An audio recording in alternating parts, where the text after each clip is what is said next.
Hi guys, good noon. Ang ating ganap ngayon naman ay gawa tayo ng Bicol Express. Yan yung kanyang mga ingredients.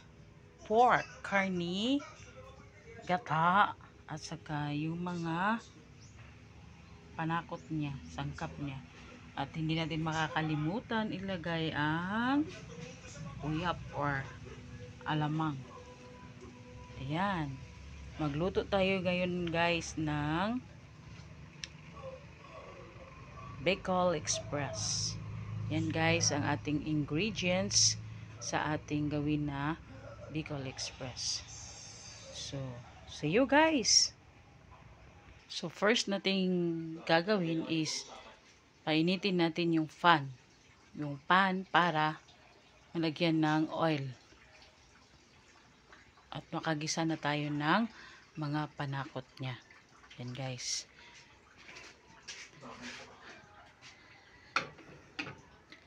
Magisa tayo ng mga sangkap niya. Maglagay na tayo ng oil para sa mga panakot natin na gigisahin. Yan guys. Antayin natin init siya.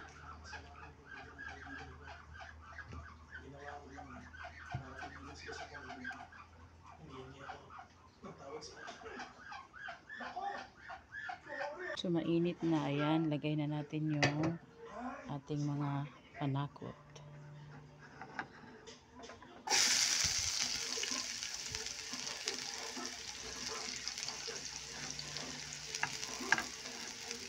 Mahirap ang isa lang guys. Walang mag-ano sa cellphone mo.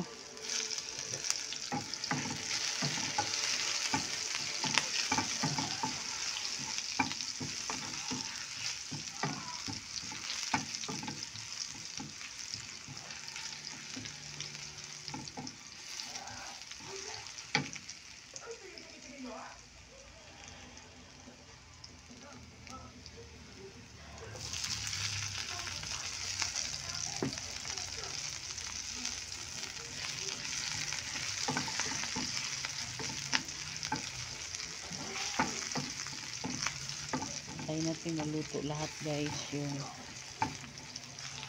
onion at saka yung garlic.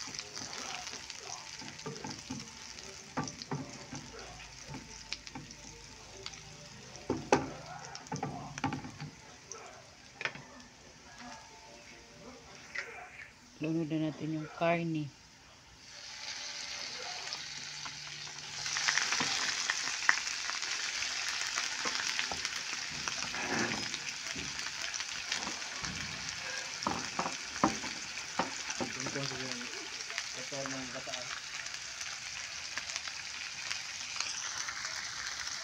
Wow, what's it?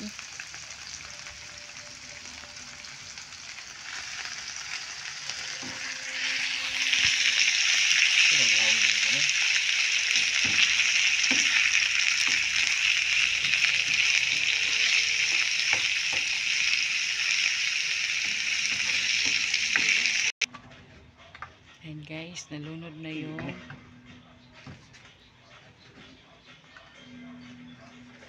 alamang. Ano to yan? Ikaduhang kumot. O may kadungong kumot. Dito naman. Kung ano ito gawin Yan na guys, nalagay na yung kanyang sili. In Bisaya, kulikot. Yan siya guys. Mamaya na natin ilagay yung ating gata. Yung ispisong gata. Yan guys. Ang ating Bicol Express. Hindi pa yan tapos. Abangan. Abang.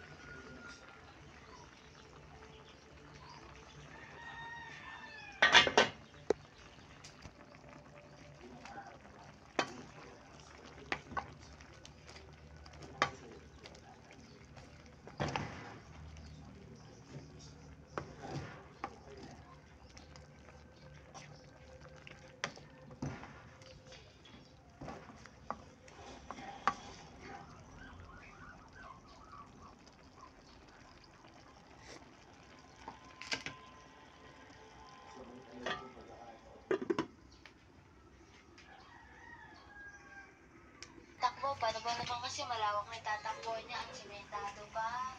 Ayan guys, ilunod na natin yung ating gatang piso. Palagi niyo pa rin kaming aabangan kasi marami pang pwede mangyari sa atin. Sana palagi pa rin kayo andyan. At ito pala mga marintahan namin, nakaka-relax pa rin.